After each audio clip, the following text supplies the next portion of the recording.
Okay, when you think of the greatest things ever built by human hands, there's a pretty good chance the Great Wall of China pops into your head. It's an absolute icon, right? A symbol of power and history that just stretches across our imagination. But how much of what we think we know is actually the real story? Let's find out. So let's just start with the most basic question, the one that kind of messes with the image we all have in our minds. We picture this one massive, unbroken wall snaking over mountains for thousands of miles. But is that what's really there?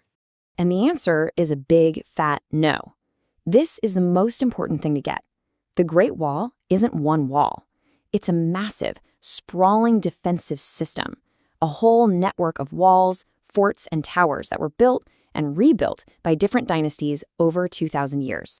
All right, so first up, let's dive in and start busting some of the biggest myths that surround the wall. It's time to separate the hard facts from the tall tales. Okay, so we've already hit on the single wall myth, and since it was built over 2,000 years, it obviously wasn't built all at once. But what about that classic one, that you can see it from the moon? Well, that's a total myth too. Astronauts have confirmed it again and again. You can't see it from the moon, and you can't even really see it from low Earth orbit with some serious zoom. It's just way too narrow. So if it wasn't just one big project, the why gets a lot more interesting, doesn't it? What on earth drove so many different emperors and dynasties to pour so much blood, sweat, and treasure into these walls for thousands of years? The simple answer you always hear is to keep invaders out. And yeah, that was definitely part of it. But the reality? Oh, it was way more complicated than that. The wall was also about controlling trade, especially along the Silk Road. It was about taxing merchants, stopping their own people from leaving, and of course, it was a gigantic billboard for the emperor's power. And this really gets to the heart of what the wall was. It wasn't just a passive barrier. It was an active, breathing defense system. Watchtowers could send signals for hundreds of miles using smoke during the day and fire at night. Fortresses were packed with soldiers, ready to move at a moment's notice. The builders even used impassable mountains and rivers as part of the line. Super smart. So we've got the why, but how did they actually build this thing? I mean, the sheer logistics and engineering are just mind-boggling, especially when you remember a lot of this was done thousands of years ago. In the early days, way before the iconic stone and brick we all picture, the builders used this incredibly clever technique called tamped earth. Basically, they'd build a wooden frame, dump in a layer of whatever was around, soil, gravel, you name it, and then pound it down until it was rock solid.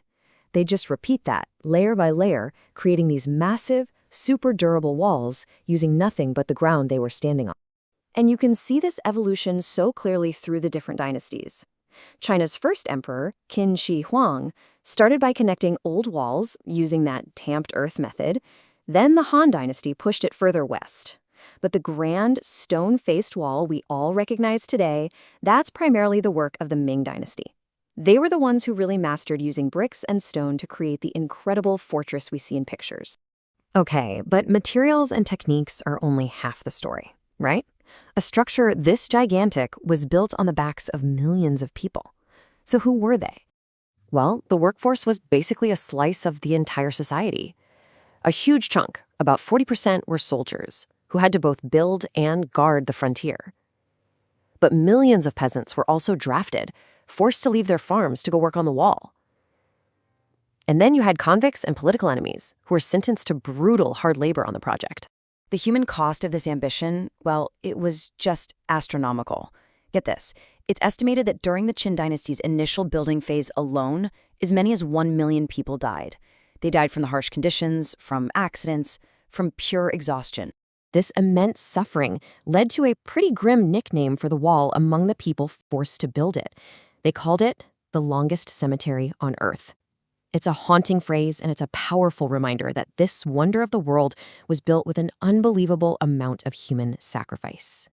So, after all that, after we've deconstructed the myths, understood the reasons, the methods, and the terrible human cost, what does the Great Wall really represent to us now? What's its lasting legacy? It's just so much more than a wall. It's a powerful symbol of China's incredible endurance, but also its history of isolation. It's a stark testament to what human ambition is capable of, but also the terrible price that can come with it. It's a history book written in stone and earth, and for sure, one of the greatest engineering feats our species has ever pulled off. Which really leaves us with this one final lingering question. When we look at this magnificent, brutal, beautiful structure, what do we see? Is it a monument to a brilliant civilization, or is it a somber testament to the price of that civilization? Maybe the real answer is that it's both, and you can't have one without the other.